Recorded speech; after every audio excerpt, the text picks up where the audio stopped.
pinaka talaga nag-strike sa puso ko yung sinabi niya sa Bible na, "With man, this is impossible, but with God, all things are possible."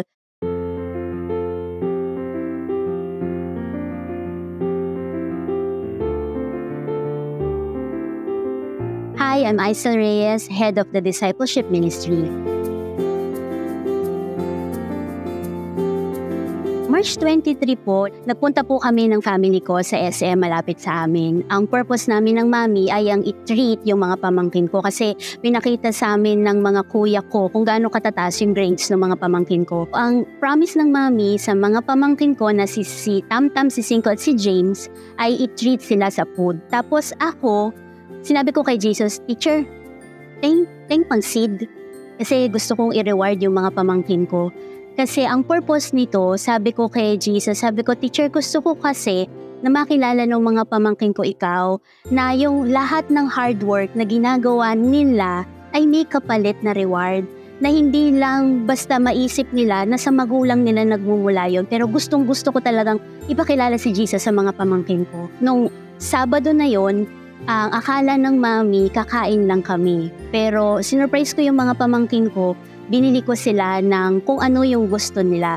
And ang sarap lang makita sa mata ng mga pamangkin ko kung gaano sila in awe. And alam ko sa inyong mga nanonood na meron kayong mga pamangkin o mga anak, ang sarap makita sa mga mahal natin sa buhay kung paano sila ma-surprise dahil yung totoo ang nagso-surprise naman talaga yung ating Panginoon.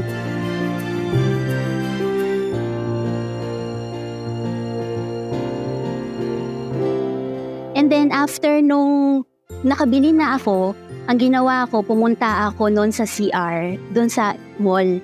Kinausap ko yung mga resibo. Sabi ko, "Hoy, sa pangalan ni Jesus, kinakausap ko kayo. Ang gusto ko, mag-harvest kayo sa buhay ko na mind-blowing kind of harvest na masusurprise talaga ako." And then true enough, the next day, meron po akong dalawang mga kaibigan na nag-bless sa akin ng regalo. Hindi lang po isa, pero dalawa. Nakatanggap po ako ng 2 branded bags na never ko namang hiningi sa Panginoon.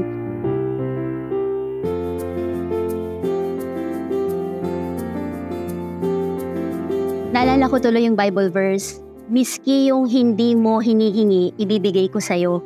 So nung na-receive ko siya, sobrang tumulo yung luha ko. In-explain sa akin ni Jesus na si Lord pala hindi natin pwedeng limitahan. Yes, may seed time and harvest. It will take time bago siya mag-harvest. Sa katulad ng nangyari sa akin, He is the God of next day miracles, next day blessings, and next day breakthroughs. Na 1,000 years is like a day to the Lord.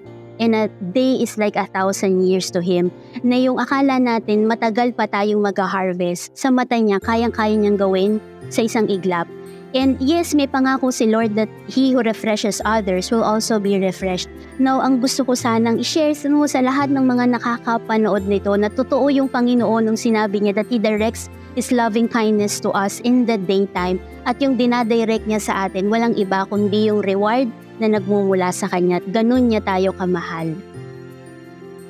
Isa sa gusto kong i-share sa inyo na tinuro sa akin ni Holy Spirit, sabi niya, isa sa advantage ko, dapat yung, di ba sabi, out of the abundance of the heart, the mouth speaks. So lahat ng lumalabas sa dila natin, katumbas siya ng araw na titira sa kaaway. So first thing pa lang in the morning, ang tinuro niya, kahit gumagapang pa ako sa kama at hindi pa makatayo, ang lagi niyang tinuturo sa akin, sabihin ko, "I declare and decree that I am well loved by my Father in heaven." So dun pa lang pala, panalo na tayo. Kapag alam natin dito na ginising tayo ng Panginoon, na hindi niya tayo ginising na sinipa, gumising kang babae ka, pero ginising niya tayo na punong-puno ng pagmamahal.